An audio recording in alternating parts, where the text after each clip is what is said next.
전라도 나주의 흉가 같은 집에서 실제로 겪었던 실화괴담. 언젠가 집에서 TV를 보는데 우리나라 흉가에 대해 방영하더군요. 참 재미있게 봤습니다.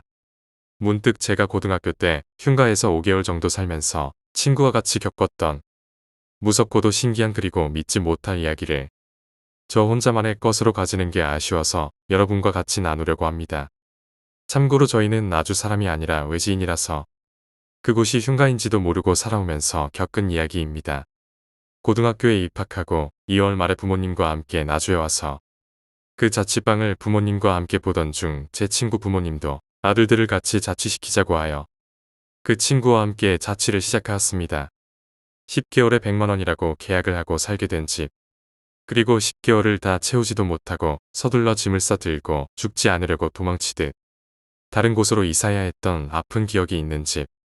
귀신이 나오고 유체가 이탈되어 또 다른 나를 보았던 그리고 그 후로도 계속되는 말도 안 되는 정말 믿지 못할 정도의 체험들. 평생 잊을 수도 없고 지울 수도 없답니다. 귀신이 나온다고는 상상도 할 수 없이 아름다운 집. 저녁 노을이 나주 평야를 붉게 물들일 즈음이면 그 노을을 배경으로 위치해 있는 시리도록 아름다웠던 집이었는데 먼저 그 집에서 겪었던 수많은 이야기들 중에서 처음 겪었던 이야기를 할까 합니다. 이 사건은 제가 겪은 것이 아니라 저와 같이 자취하는 친구가 겪은 것이라서 우리가 처음 귀신을 겪은 사건으로 기억되기에 언급하려 합니다. 여러분의 자세한 이해를 돕기 위해 그 흉가에 대해서 전반적인 설명을 하겠습니다. 때는 1994년 여름, 장소는 전남 나주시 남평면 무순이었는데 자세한 주소는 모르겠습니다. 고등학교 1학년 시절 친구와 같이 자취를 했는데 아주 멋진 2층 양옥집이었습니다. 마당에 잔디가 깔려있고 마당 한복판엔 작은 연못이 있었고 그 연못을 가로지를 수 있는 디딤돌들이 있어 그 디딤돌을 딛고 연못을 가로질러 화장실에 갈 수 있었고 2층은 테라스가 있는 너무 좋은 집이었습니다. 그런데 이상한 건 그렇게 큰 집에서 사는 건 우리뿐이었습니다. 집주인은 서울서 산다니 그렇다 치고 동네 사람들이 그런 집에서 전세로 살지 않는다는 게 이상했었습니다. 외지인인 우리는 그 당시엔 그 집에 대해서 몰랐으니까요. 암튼 그렇게 아름다운 집이었습니다. 대문 앞은 작은 개울이 흐르고 개울 사이의 좌측으로 약 3m 정도 떨어진 곳은 폐가였습니다.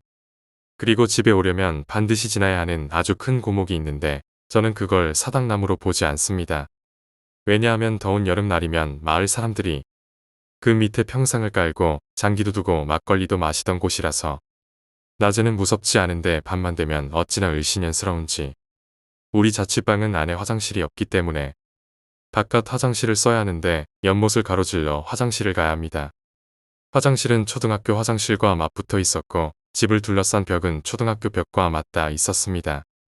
우리 자취방 왼쪽으로는 초등학교 안에 있는 소나무 숲 중앙에 늪지가 있었습니다. 제가 그걸 지금도 기억하고 있는 건 아침이 되면 자취방의 작은 창문으로 햇살이 비추오기 때문입니다. 아침에 동쪽에서 해가 뜨면 햇살이 그 늪지의 표면에 반사되어 자취방으로 들어오기 때문에 아침이면 작은 창문을 통해 바깥을 보기가 상당히 어려워서 아직도 기억하고 있나 봅니다.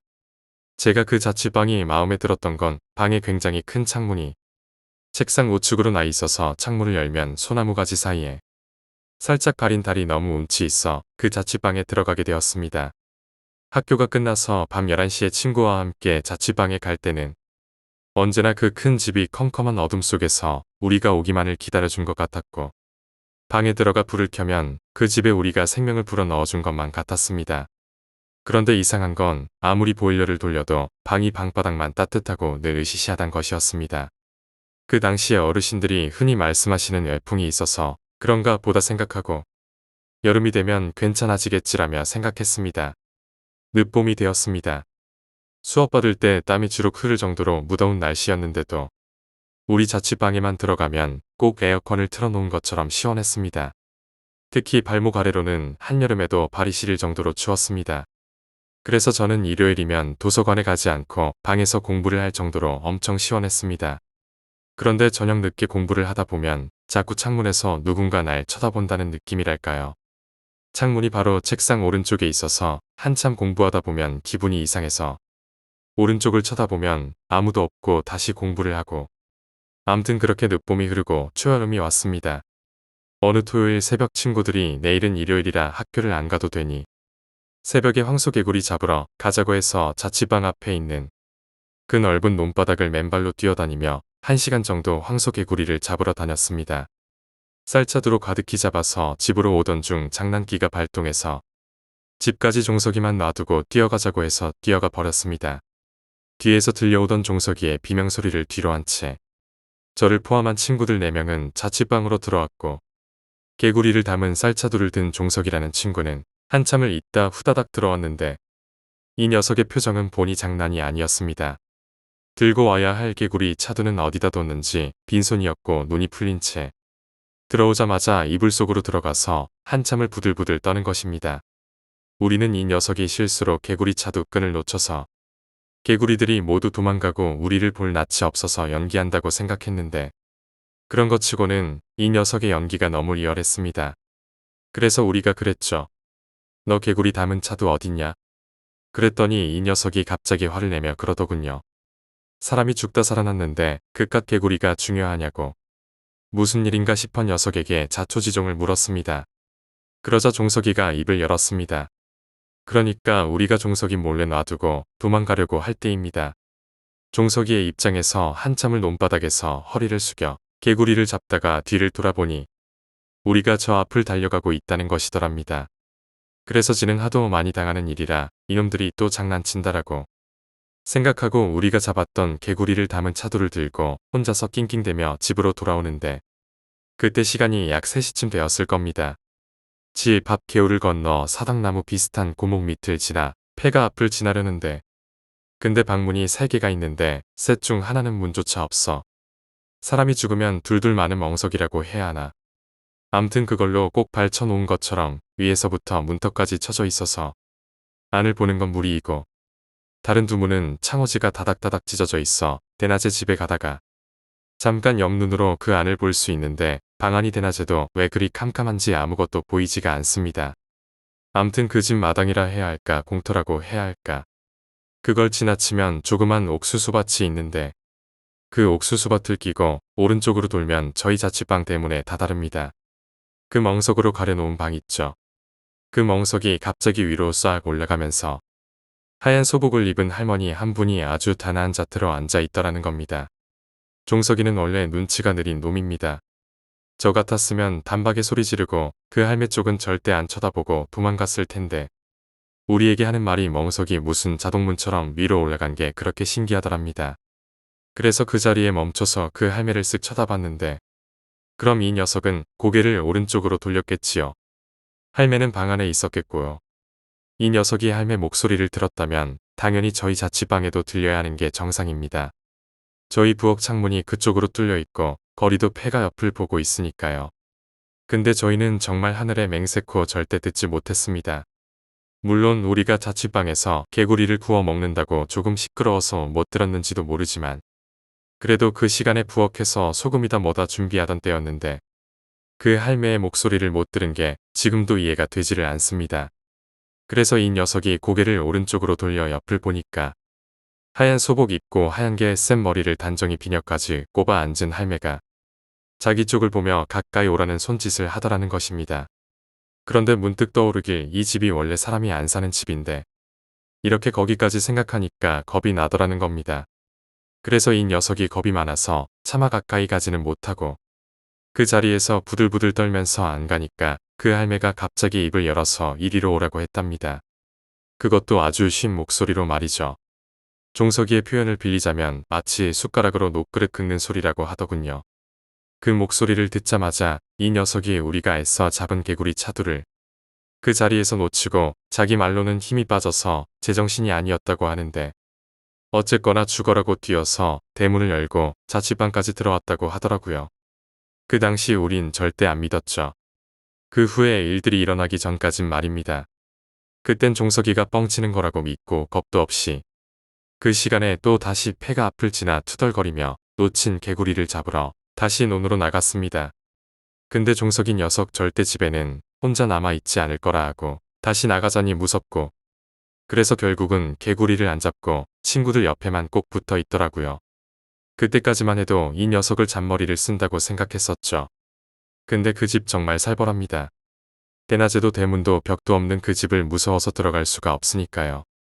그 일이 있고 난 후 어느 토요일 밤에 친구들 5이 모여 그 집에 한번 갔다 와보자 하여 정확한 시간은 모르겠는데 꽤 늦은 시간에 출발했습니다. 자취방 대문 옆에 있는 옥수수밭을 헤치고 너무 무서워서 한껏 소리치며 앞으로 돌격했습니다. 저 앞에 옥수수밭의 끝이 보이고 옥수수에 가려져 안 보이던 폐가의 모습이 스산하게 보일 무렵 제 앞에서 소리 지르며 폐가를 향해 달려가던 국환이가 몸을 돌려 우리 쪽으로 뛰어오는 것이었습니다. 왜 그러지?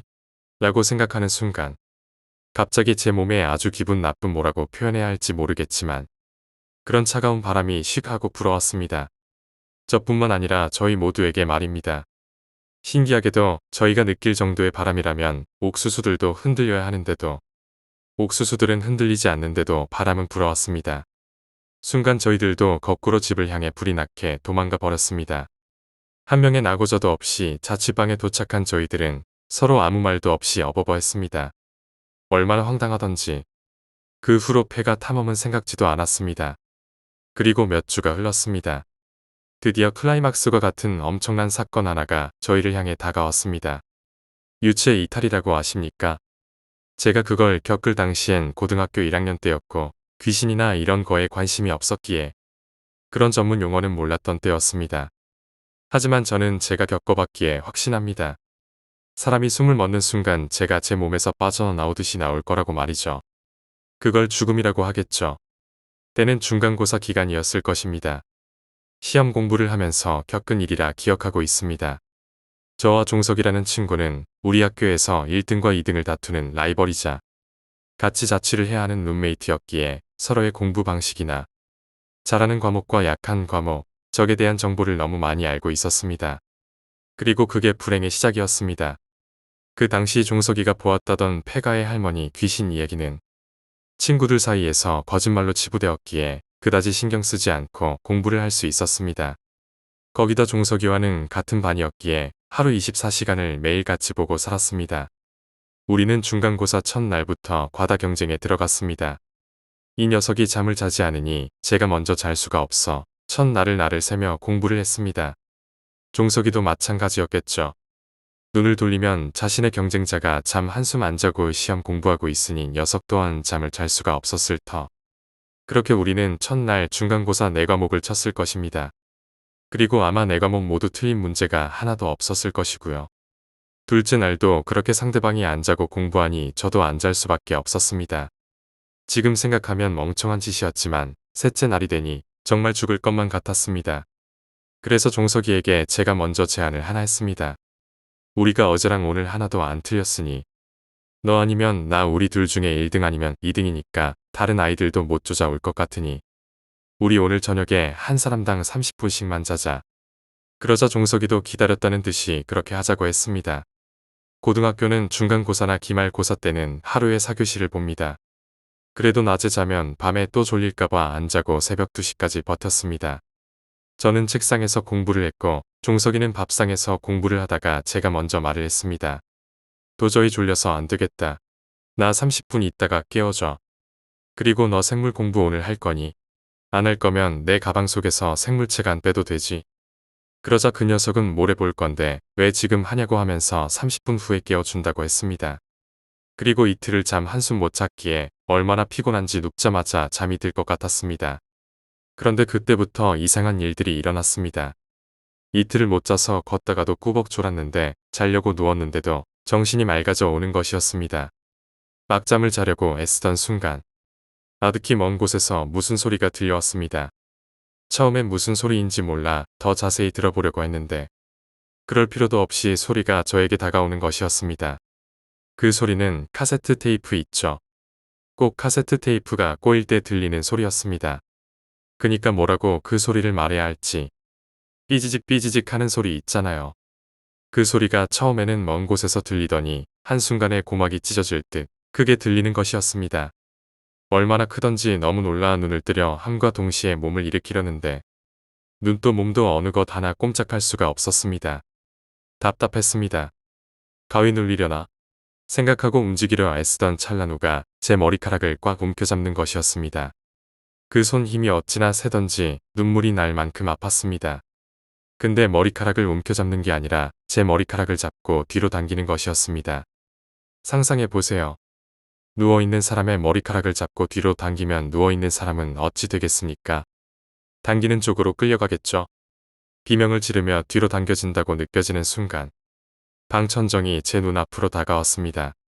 그건 정확히 우리 자취방 천장이었습니다. 천장 벽지의 꽃 모양 하나하나까지도 제 눈에 확실히 보일 만큼 천장이 제 코앞까지 다가와 있었습니다. 참고로 우리 자취방 천장은 매우 높은 편입니다. 방에서 점프를 해도 손가락이 닿지도 않을 정도로 높습니다.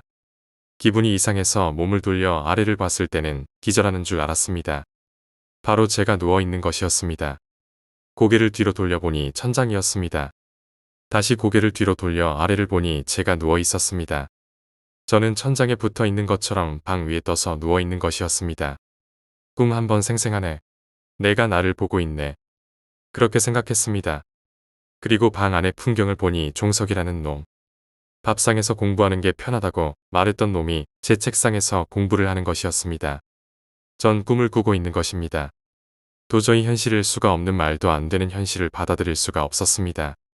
그러다 잠들어 있는 제 모습을 곁에서 보고 싶다는 생각과 동시에 천장에 붙어 있는 제 몸이 아래로 내려왔습니다. 저는 제 옆에 앉아 있었습니다.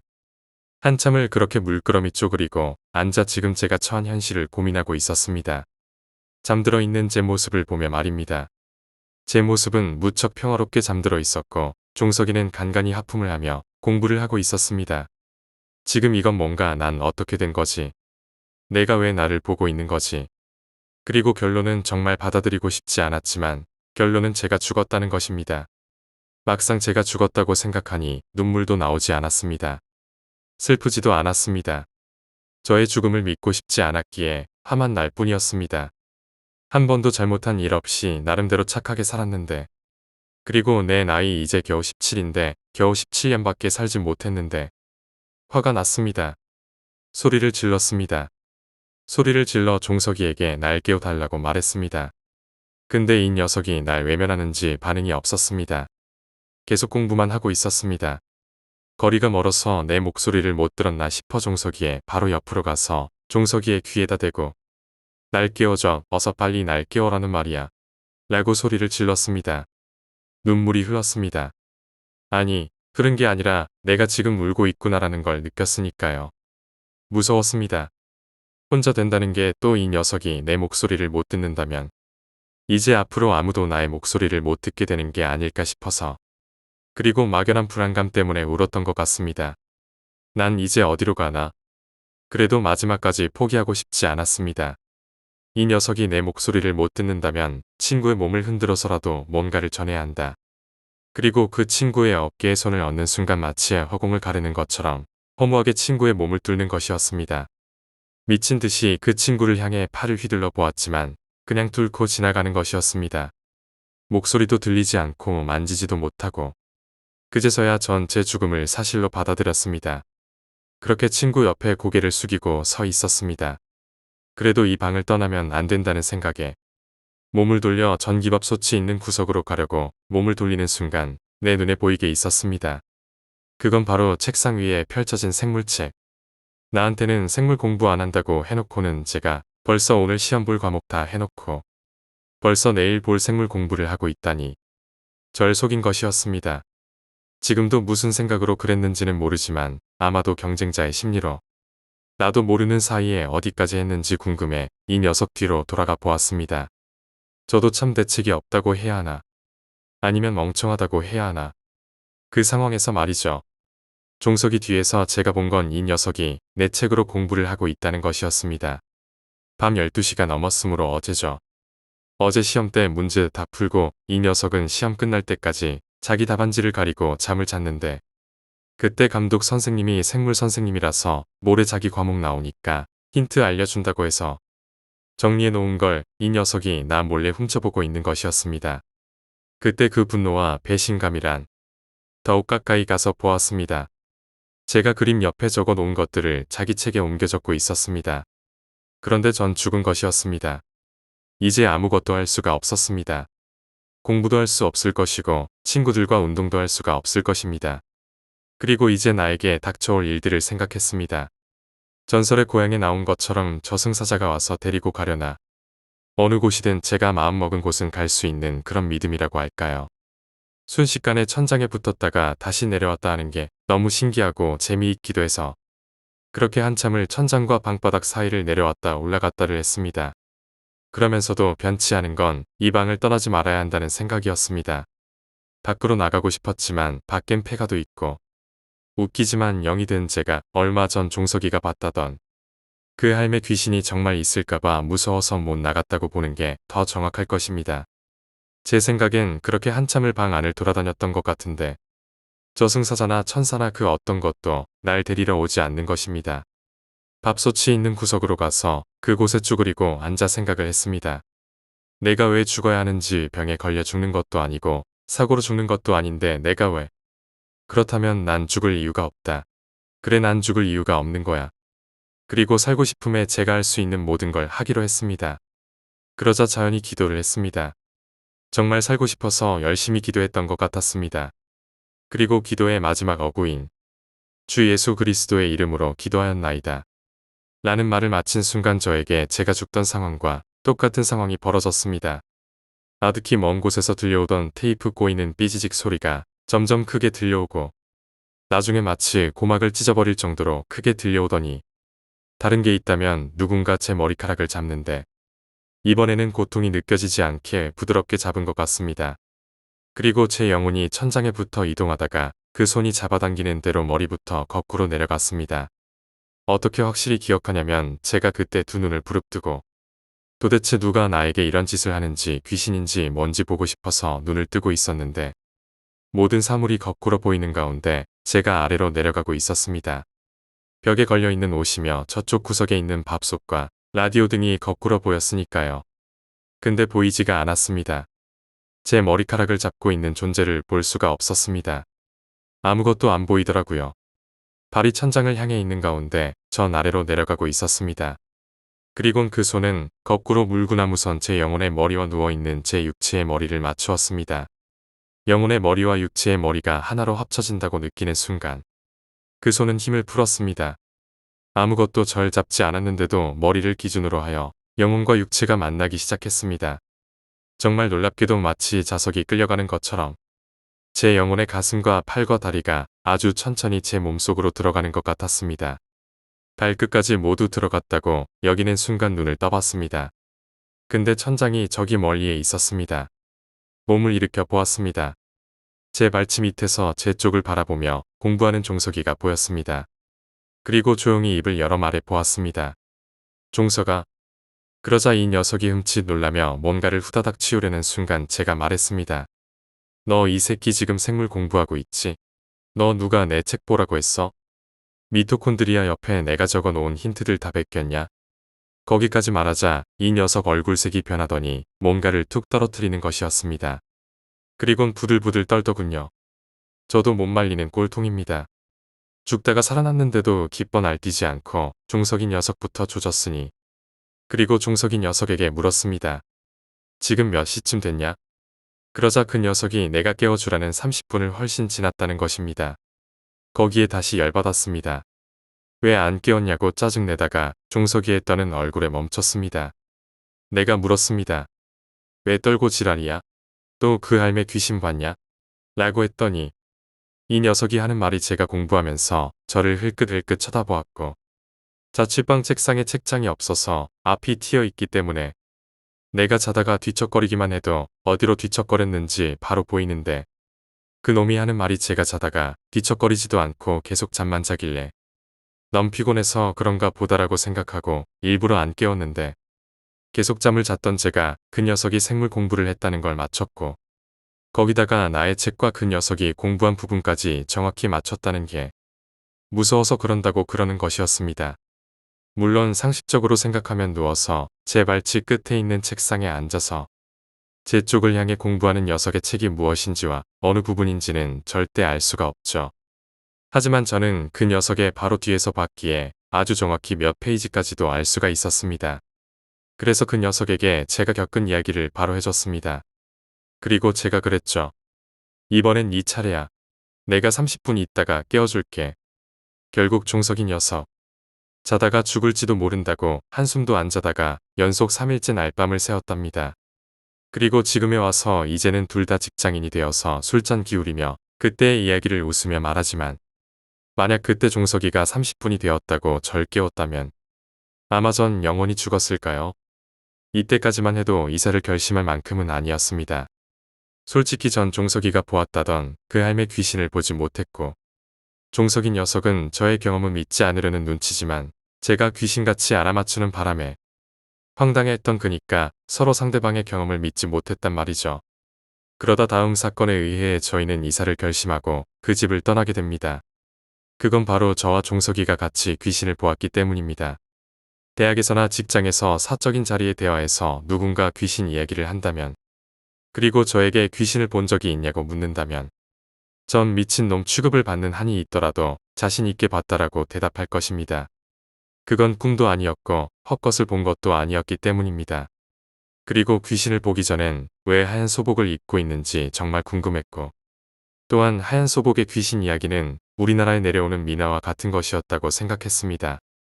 그런데 우습게도 제가 제 자취방에서 본 귀신은 하얀 소복이었습니다. 저 또한 귀신을 보기 전까지 귀신이 있다면 나의 눈에 한 번만이라도 볼 수 있다면 얼마나 좋을까라고 생각했던 어리석은 인간이었습니다. 그 단 한 번을 보려면 아마 일생을 살면서 겪어야 할 모든 공포를 합쳐도 자신의 눈앞에 펼쳐진 귀신의 행동보다는 약할 텐데요. 인간이란 존재는 참 묘한 존재입니다. 자신의 눈으로 확인하기 전까진 그 어떠한 것도 믿지 않으려니 말입니다. 이제부터 저와 제 친구의 눈으로 목격했던 그 사건을 말하려 합니다. 유체 이탈 사건 이후 저와 제 친구는 하루하루를 불안하게 보내야 했습니다. 부모님의 경제적 부담을 덜어주기 위해 3년 장학금을 받고 생전 처음 와본 곳에 고등학교를 가기는 했지만 귀신이 나온다고 계약 기간도 아직 한참 남은 자취방을 옮겨달라고 할 수도 없는 노릇이고 미치는 줄 알았습니다. 이젠 친구들마저도 저희 자취방에 오지 않았습니다. 얼마 전 친구들 2명이 놀러왔는데 재미있게 놀다가 4명이서 잠을 잤습니다. 설마 남자가 4명인데 무슨 일이야 일어날까라는 안도감과 함께 말이죠. 그런데 그건 내가 보고 싶은 현실만 보았을 뿐 이 집은 그날 우리를 가만히 두질 않았습니다. 한참 곤히 잠들어 있는 새벽 지훈이라는 친구 녀석이 비명을 질러대고 있었습니다. 곧바로 불이 켜졌고 나와 종석이 그리고 재민이는 이불을 박차고 벌떡 일어났습니다. 아무것도 없었습니다. 지훈이는 이불 속에 머리를 묻고 계속해서 비명을 질러대었습니다. 비명을 지르고 있는 지훈이의 엉덩이를 발로 차버렸습니다. 그리곤 무슨 일이냐고 묻자 고개도 안 돌리고 손가락으로 밥솥 위에 구석진 곳을 가리키며 어떤 남자의 머리만 떠다닌다고 했습니다. 화가 났습니다. 우리 눈엔 아무것도 보이지 않는데 이 녀석이 지금 우리에게 거짓말을 치고 있는 것이라고 생각했습니다. 그리고 친구를 진정시키고 그 날뜬 눈으로 밤을 새우고 학교에 갔습니다. 그 사건 이후 친구들도 이젠 우리 자취방에 오지 않았습니다. 그리고 여름방학이 찾아왔습니다. 우리 고등학교의 여름방학은 방학을 시작하자마자 곧바로 보충 수업에 들어가서 14일간의 전반기 보충 수업이 끝나면 일주일에 진짜 방학을 주고 다시 14일에 후반기 보충 수업을 하는 방식이었습니다. 거짓말같이 아무 일도 없이 지나갔습니다. 일주일에 진짜 방학이 되자 저는 곧바로 나주에서 목포로 내려왔습니다. 제 친구 녀석도 고향인 완도로 갔습니다. 일주일 후 정말 가기 싫었지만 어쩔 수 없이 내일 시작되는 방학 중 보충 수업 때문에 나주로 올라가는데 비바람이 장난이 아닌 것이었습니다. 뉴스를 보니 태풍이라고 하더군요. 그래도 버스를 타고 가는 거라 별 어려움 없이 자취방에 도착할 수 있었습니다. 그런데 종석이가 오지 않는 것이었습니다. 핸폰도 없던 시절, 그리고 자취방에 전화기도 없고 전화를 하려면 밖에서 몰아치는 비바람을 뚫고 약 300m의 논길을 걸어가야 하는데 더구나 날도 어두워지고 있었습니다. 태풍 때문에 못 오는가 보다라고 생각했었습니다. 그 녀석의 고향은 완도에서도 배를 타고 들어가야 하는 청산도라는 섬이었습니다. 날이 어두워지고 점점 겁이 나기 시작했습니다. 이 집에서 이제는 혼자 보내야 할 판입니다. 밀려오는 두려움을 잊기 위해 라디오를 크게 틀었습니다. 그리고 집에서 바리바리 싸준 김치며 갖가지 밑반찬을 냉장고에 넣고 밥을 하고 김치찌개를 끓였습니다. 그 모든 것을 다 했을 때는 이미 밖은 어두워졌고 비바람은 더욱 심해졌습니다. 문득 친구 집에 갈까 했지만 이 비바람을 뚫고 친구 집까지 가기가 힘들었고 더군다나 그 거리 또한 장난이 아니었습니다.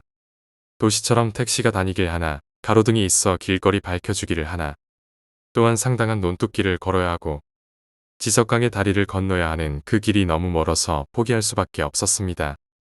그래서 내일 배울 거 예습하고 평소처럼 문제집을 펼쳐놓고 공부를 했습니다. 그런데 공부를 하다 보면 자꾸 머리가 쭈그렁하고 뒷덜미가 서늘한 게 기분이 묘해진다고 할까요? 오른쪽으로 고개를 돌려 창문 밖을 보았습니다. 마당과 연못이 보였고 아무도 없었습니다. 창문은 방충망과 투명 유리창, 그리고 한지로 바른 창이 있는 구조의 삼중창입니다. 비가 심하게 내리고 바람이 강해서 투명 유리창을 닫아 놓았습니다. 근데 자꾸 창가에서 누군가 날 보고 있는 듯한 느낌이 드는 것이었습니다. 그때 시각이 11시쯤 되었던 것으로 기억합니다. 여러분들도 아실 겁니다. 사람 많은 길거리에서도 누군가가 자신을 노려보거나 자신만을 보고 있다면 그런 느낌 있잖아요. 평소 같았으면 새벽 1시까지 공부를 했을 텐데 그날따라 기분이 가라앉는 것이 도통 머리에 아무것도 들어오질 않았기에 오늘은 빨리 자야겠다는 생각으로 이불을 펴고 자리에 누웠습니다. 고개를 위로 꺾어 창문을 다시 한번 보니 천둥과 번개가 치는지 밖이 번쩍거리고 쿡쿡쿵 하는 소리가 들려왔습니다. 최악의 날씨죠. 불을 껐습니다. 몸을 이리 뒤척저리 뒤척거리며 잠을 청했는데 도저히 무서워서 잠이 오질 않았습니다. 또한 방이 더욱 차가워진 것 같았습니다. 참고로 친구들은 저희 자취방을 냉장고라고 부릅니다. 비가 와서 그런데 하며 보일러를 켤까 하다가 한여름에 춥다고 보일러를 돌린다는 게 조금 이상해서 그냥 두었습니다. 도저히 무서워서 잠을 못 잘 것 같아 다시 일어나 불을 켜고 마음을 안정시키기 위해 찬송가 테이프를 카세트에 넣고 틀었습니다. 찬송가가 흘러나오니 조금은 기분이 나아진 것 같았습니다. 그리고 혹시 모르니까 또 하나의 예방책으로 제 머리맡에 성경책을 놓아두고 자면 아무 일 없겠다 싶어 성경책을 제 머리맡에 두었습니다. 참 어리석은 생각이었죠. 이런다고 아무 일 없기를 바랐으니 불을 끄고 카세트에서 흘러나오는 찬송가를 입안에서 따라 부르다 잠이 들었나 봅니다. 한참 자다 보니 다리가 아파왔습니다. 쥐가 난 건가 하며 조금 있으면 괜찮아지겠지 해서 일어나지 않고 계속 잤죠. 조금 있으니 다리가 더욱 아파왔습니다. 왼발이었습니다. 안 그래도 피곤해 죽겠는데 오늘 많이 걸어서 그런가 보다 하며 제 왼발을 이쪽 저쪽으로 움직였더니 조금 괜찮아지길래 다시 잠을 잤습니다. 저와 종석이는 잘 때 서로 오른쪽 벽에 붙어서 자려고 이불을 눕자마자 후다닥 벽 옆에 누우려고 하거든요. 그래서 그때도 혼자 자는 저는 분명히 오른쪽 벽에 붙어서 잤습니다. 잠이 다시 들려는데 왼발이 빠질 정도로 아파왔습니다. 오늘 왜 이래 왼발에 쥐가 나려나 하며 눈을 떠서 완전히 상체를 일으키기가 귀찮아 양팔꿈치로 상체를 지탱하며 비스듬히 일으킨 자세를 취했습니다. 그때 그 어둠 속에서 허여멀건 것이 제 왼발 옆에 있는 것이 보였습니다. 눈곱이 끼어서 사물이 흐릿하게 보이나 싶어 눈을 비비며 다시 보았습니다. 맞습니다. 하얀색이었습니다. 근데 저게 뭐지? 내가 지금 잠이 덜 깨 헛것을 보고 있나 싶어 왼팔꿈치로 상체의 무게를 지탱하며 오른손으로 제 눈을 비볐습니다. 정확하게 보이는데 그건 하얀 것뿐이었습니다. 밖엔 비가 오고 바람에 흔들리는 소나무의 그림자가 창에 어른거렸습니다. 완전히 일어나 앉지 않고 그 자세로 내 왼발 옆에 있는 그 하얀 것을 보기 위해 눈에 힘을 주었습니다. 입이 바짝 말았습니다. 그 초조함이란 무서워서 몸을 일으켜 앉을 생각도 있고 계속 그 하얀 물체를 보고 있었습니다. 그런데 그 하얀 물체가 움직일 때마다 제 왼발이 아파오는 것 같았습니다. 왔다 갔다 할 때마다 통증이 밀려왔습니다. 눈이 어둠에 익숙해지는지 아니면 흐릿함이 없어지는지 이제 그 흐릿한 실루엣의 실체가 보이기 시작했습니다. 순간 번개가 쳤는지 번쩍하면서 아주 잠시 방안이 환해졌습니다. 그리고 보았습니다. 너무도 자세히 말입니다. 심장이 멎고 턱이 덜덜 떨려서 숨을 제대로 쉴 수가 없어서 헉헉거렸습니다. 온몸에 피가 타버리는 듯한 공포. 머리카락이 사는 것과는 비교도 할 수 없는 두려움. 양의 기운을 가진 인간과 절대적 음의 기운을 가진 그것과의 대면. 머릿속이 텅 비어오는 듯하고 손가락 하나 까딱할 수 없는 진공의 상태. 그리고 저에게 하고 있는 행동. 그때는 마치 그 장면 하나하나가 파노라마처럼 한 장 한 장 제 눈에 각인되듯이 그렇게 보여졌습니다. 계속되는 번쩍거림 속에 방 안의 장면을 아주 또렷이 볼 수 있었습니다. 하얀색 옷인데 그게 소복인지 모르겠습니다. 한복 같은데 그 여자가 앉은 자세가 사극에서 보면 조선시대 여인들이 앉는 그 자세였거든요. 한쪽 발을 세우고 앉으니까 치마가 펑퍼짐하게 보였습니다. 그리고 가슴께에 묶여있는 저고리 고름과 그 하얀 옷에 너무도 극명히 대비되는 아주 검은 긴 생머리. 제 쪽을 보고 앉아 고개를 숙여서 그 여자의 얼굴은 그 칠흑같이 검은 머리카락에 가려 보이지가 않았습니다. 또한 그 여자의 겨드랑이에 껴있는 제 왼발. 그 여자가 몸을 뒤로 젖히면서 제 왼발을 당길 때마다 밀려오는 통증. 귀신 영화에서 보면 귀신은 손톱을 세우며 널 죽이겠다. 너의 피가 필요해 라는 등의 대사가 있지만 이 귀신은 도무지 아무 말도 없이 계속 제 왼발만 붙잡고 뒤로 당기려 했습니다. 그리고 그 귀신이 몸을 뒤로 젖힐 때마다 일렁거리는 검은 생머리 얼굴이 그 얼굴이 보일 것만 같아 미칠 것만 같았던 그날 새벽. 아무 생각도 나지 않고 오늘 여기선 안 죽는구나라는 생각만 들었습니다. 도망가면 밖에 폐가의 할머니 귀신이 있을 것이고 더욱이 비바람과 번개가 치는 이 논뚝길을 달려야 한다는 건 한참의 시간이 흘렀습니다. 계속 바라보았습니다. 그 통증을 꾹 참으면서 그 귀신이 하는 행동을 이제는 도망가고 싶다는 생각이 들었습니다. 하지만 귀신 영화에서 보면 가장 처참하게 죽는 건 항상 도망가는 자의 몫이었습니다. 오기가 났습니다. 내가 대체 무슨 잘못을 했길래 나에게 이러는 건지. 나하고 무슨 원한이 있다고. 눈물이 났습니다. 무서워서가 아니라 정말 화가 나서. 왜 나만 이렇게 당해야 하는지 억울하고 분했습니다. 내가 받은 만큼 돌려주고 싶었습니다. 눈물이 내 두 볼을 타고 흘렀습니다. 주먹을 꽉 쥐고 이를 꽉 다물었습니다. 싸우고 싶었습니다. 죽을 때 죽더라도 도망가면서 뒤에서 당하기보다는 칼이든 손톱이든 제 등이 아닌 제 배를 찢고 제 뱃속에 내장들이 쏟아져 나와도 두 눈을 부릅뜨고 노려보고 싶었습니다. 극도의 공포 속에서 무서움보다는 열이 받았습니다. 전 크리스천이었습니다. 성경에 보면 이런 구절이 나옵니다. 자세히 기억나진 않지만 사망의 계곡에서도 주님이 나를 지켜주시고라는 내용이죠. 전 지금 사망의 계곡에 있었던 것입니다. 모든 것을 주님께 맡기자는 결심과 함께 조용히 누웠습니다. 그리고 주먹을 풀고 꽉 다물었던 입을 열어 나지막히 기도를 시작하기 전에 나에게 이런 고통을 주는 저 더러운 귀신에게 뭔가 복수를 해주고 싶어서 귀신이 당기고 있는 제 왼발을 공중으로 차버렸습니다. 그리고 귀신이 앉아있는 곳을 향해 누운 상태에서 왼발로 무자하게 빨리 찼습니다. 뭔가가 맞는 느낌은 없었지만 그래도 내 다리 잡아봐라라는 식으로. 그리고 조용히 속으로 기도하던 것을 이제 악을 써가며 기도했습니다. 이제 사생결단의 순간이었습니다. 귀신이 절 죽이러 달려든다면 죽는 것이고 제 기도가 먹혀서 오늘 밤만 넘기면 학교를 때려치우더라도 절대 이곳 나주에는 오지 않을 것이라는 각오로 생의 에너지를 다 끌어모아 방안이 쩌렁쩌렁 할 정도로 말입니다. 그 조용한 새벽이 제 목소리 때문에 깨져도 좋으니 그렇게 소리라도 질러서 살고 싶었습니다. 그때 기도했던 내용은 이런 내용이었을 것입니다.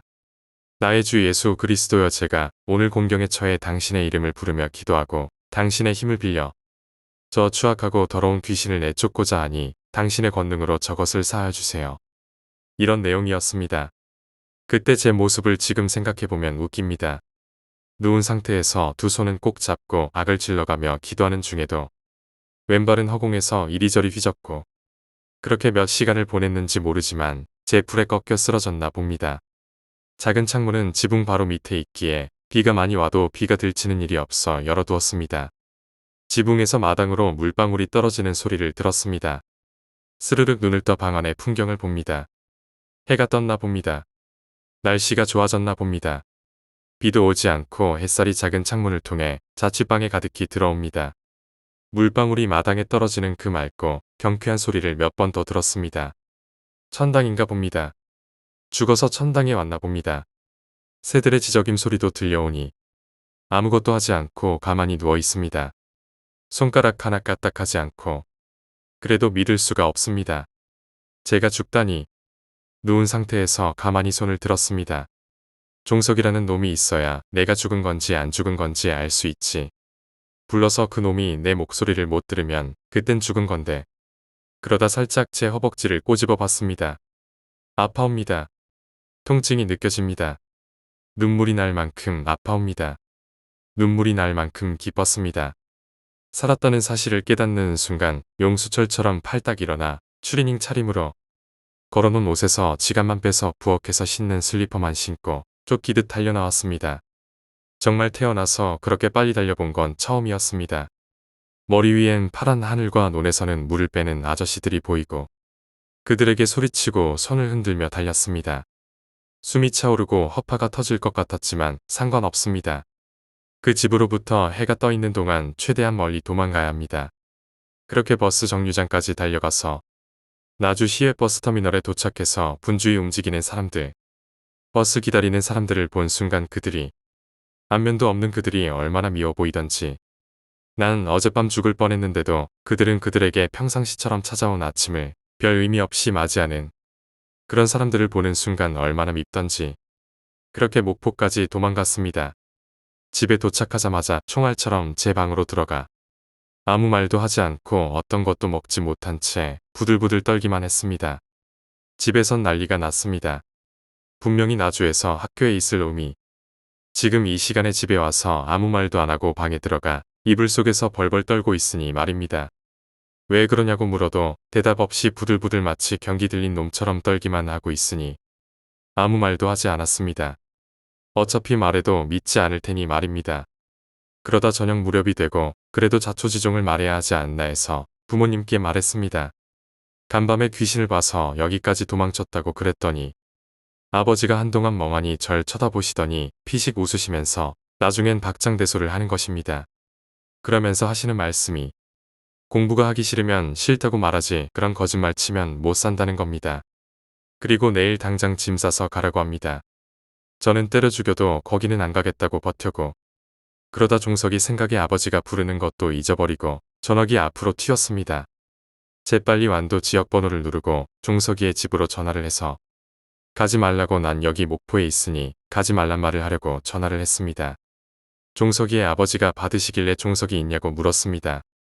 그런데 종석이는 오늘 오전에 잠시 바람이 잔잔해졌는데도 배가 안 뜨자 종석이 아버지가 사비로 배를 구해 사선을 타고 안도로 갔다고 하더군요. 육지에 급한 일이 있어 꼭 가야만 한다면 배를 띄우는데 그 배를 사선이라고 한답니다.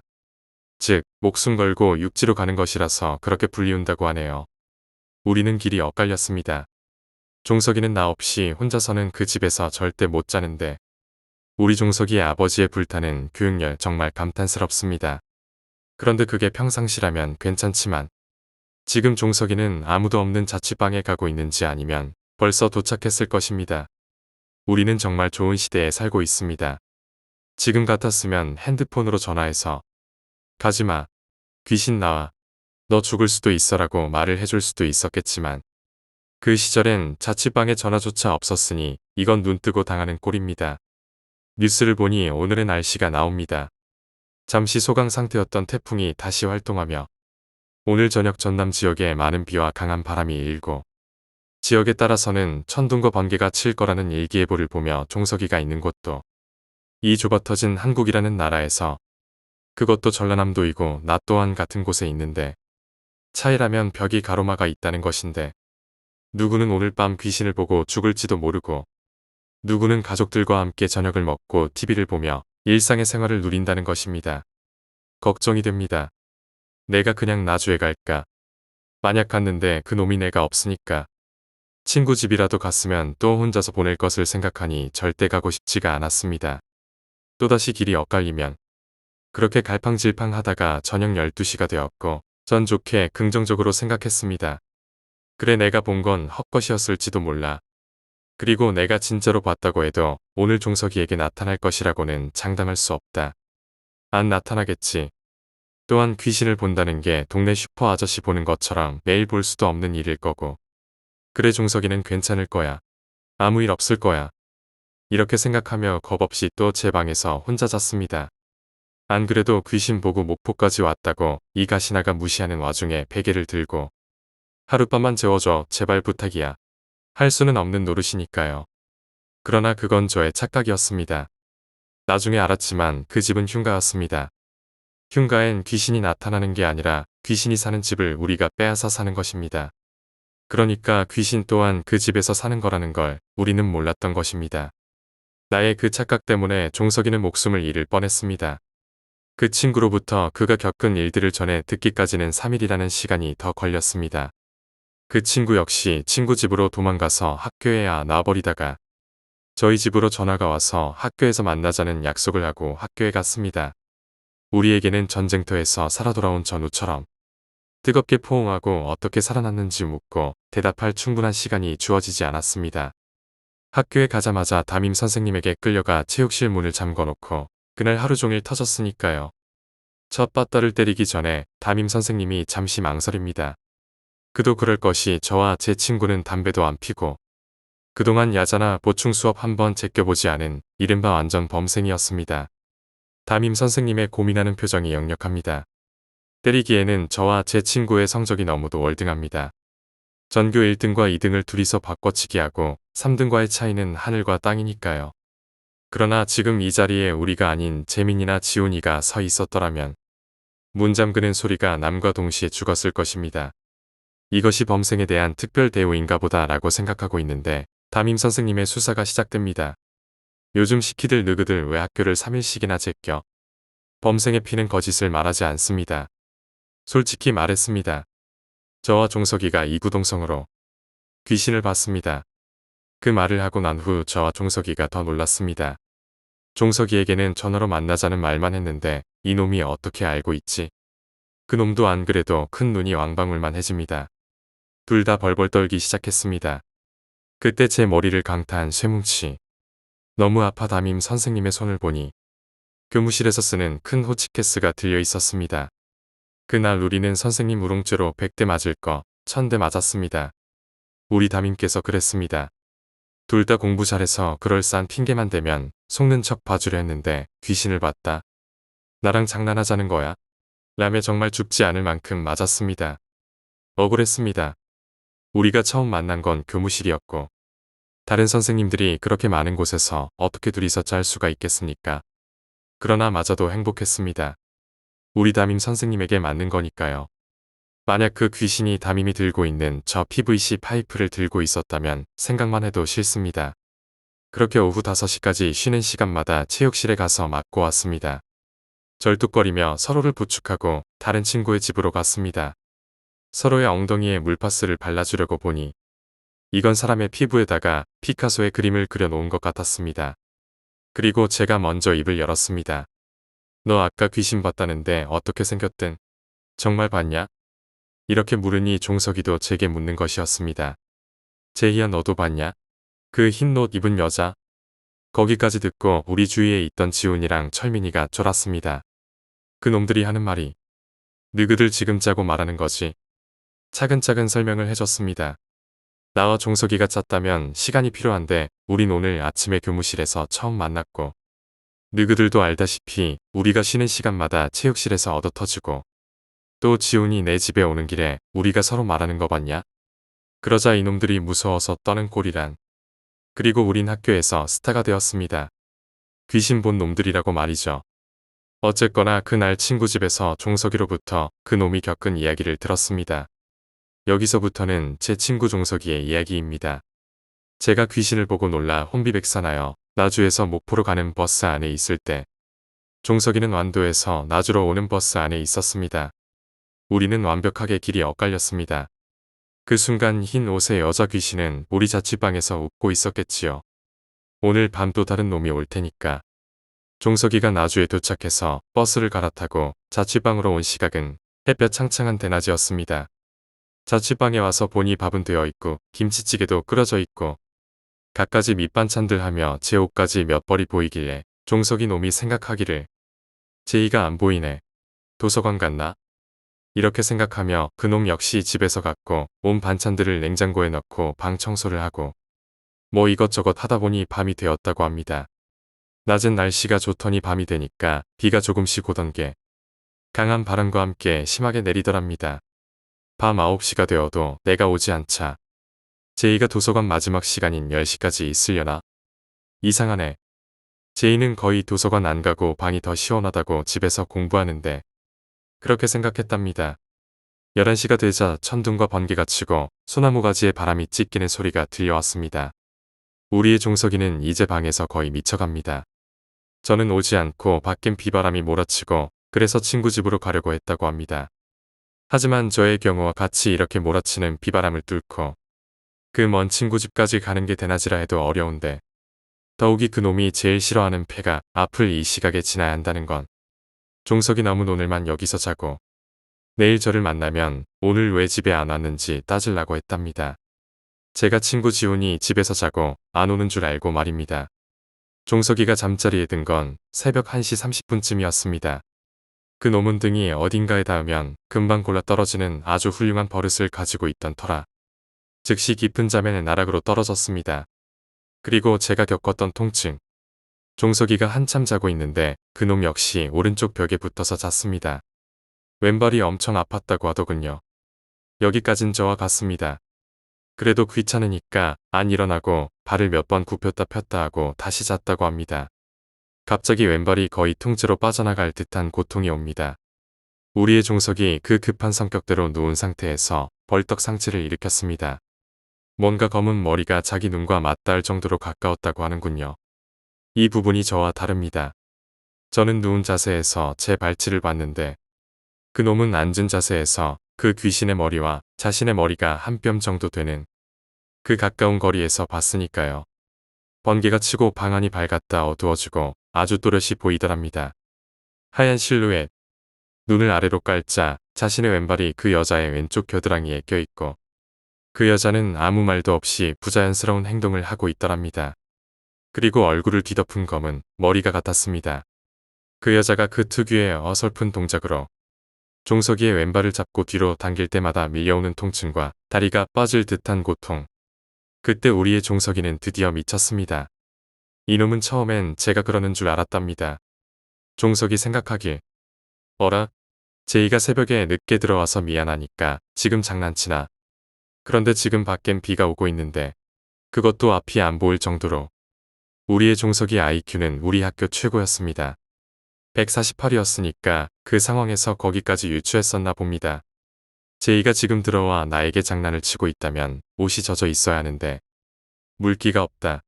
그렇다면 여기까진 종석이와 귀신이 나란히 같이 앉아 있었습니다.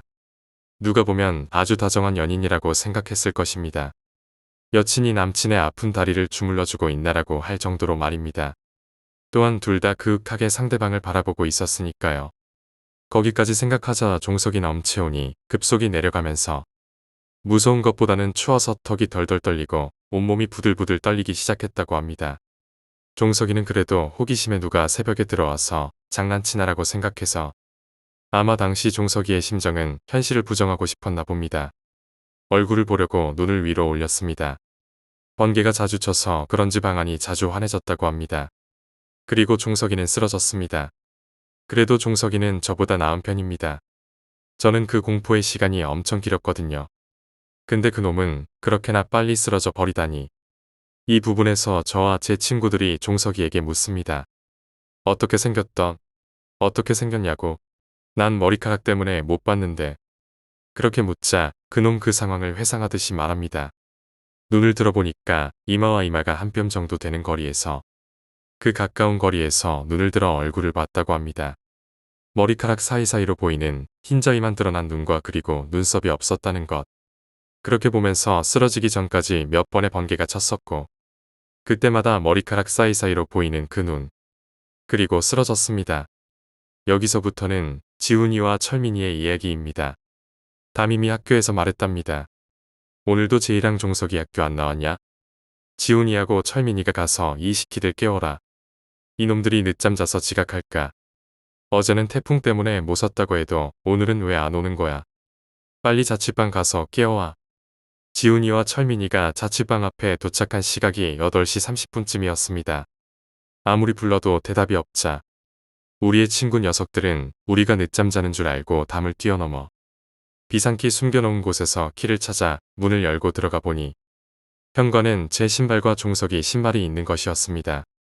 현관에 서서 우리의 이름을 불러도 대답이 없자 문을 살며시 열고 방 안을 봤더니 종석이 놈이 얌전히 잠을 자고 있더라는 겁니다. 근데 제가 없는 걸 보고 제이는 어디 갔냐? 우선 종석이부터 깨워라. 그리고 친구 녀석들은 종석이가 자는 줄 알고 처음엔 좋게 서서 일어나. 너희들은 이제 학교 가면 담임한테 맞았을 거야.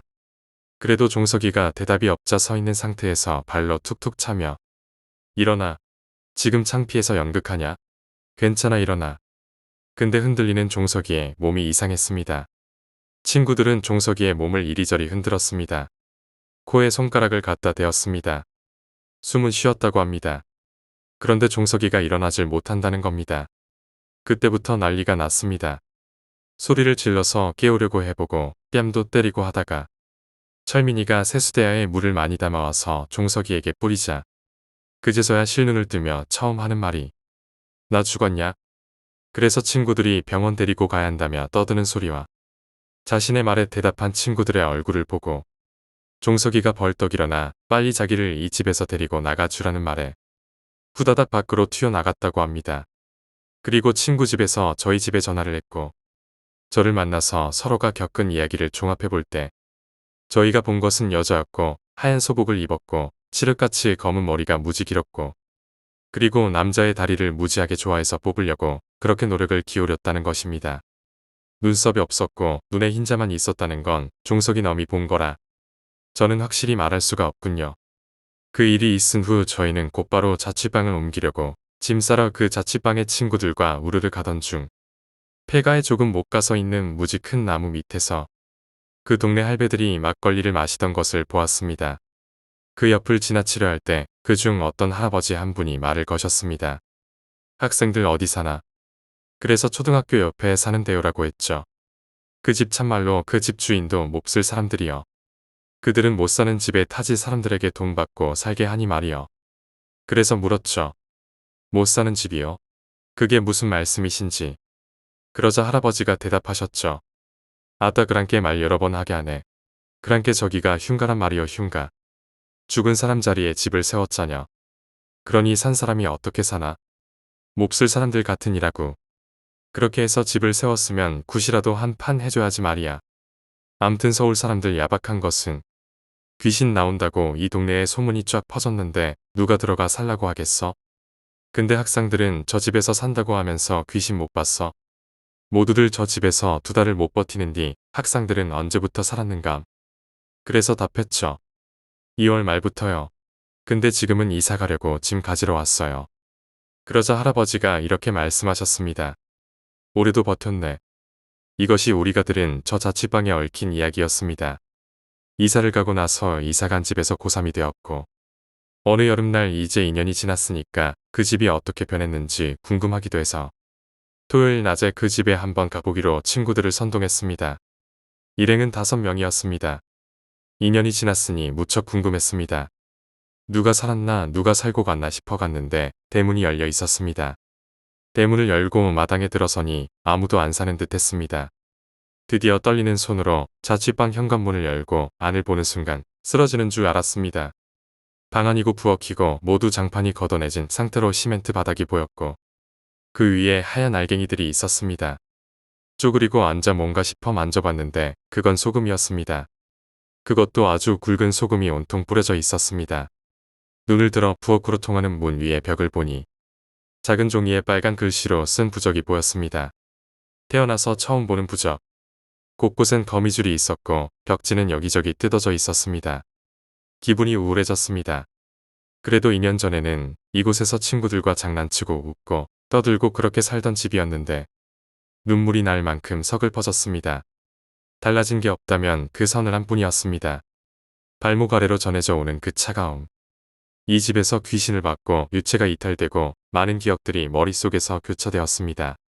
몇몇 친구 녀석들이 갑자기 기분이 나빠져 온다고 빨리 나가자고 합니다. 대문을 닫고 오는 길에 뒤를 한번 돌아봅니다. 노을이 져가고 있습니다. 역시 저 집은 노을을 배경으로 서 있을 때가 가장 아름답다는 생각이 듭니다. 나주에 썩을푸도록 빨간 노을을 배경으로 하늘의 한쪽이 서서히 어둠에 잠겨 올 무렵 처량히 서 있는 그 집. 누군가 자기에게로 와 생명의 불을 밝혀주길 기다리듯이 더 이상 어둠이 싫다는 듯 저에게 손짓을 하고 있었습니다. 하지만 저는 도저히 그 집으로 갈 수가 없었습니다. 너무 무서웠고 생각하기도 싫은 기억을 다시 겪기엔 저는 너무도 많은 것을 알아버렸으니까요. 여기까지가 저희가 그 집에서 겪은 일들이었습니다. 그 후로도 전 어떠한 귀신의 형상이나 믿지 못할 일들을 겪어보질 않았습니다. 지금 그 집이 있을지는 모르겠습니다. 그때 이후론 단 한 번도 가보지 않았으니까요. 스승의 날 때 고등학교를 찾아가 선생님들 뵐 때도 그 집 쪽으로는 차도 몰지 않으려 했으니 말입니다.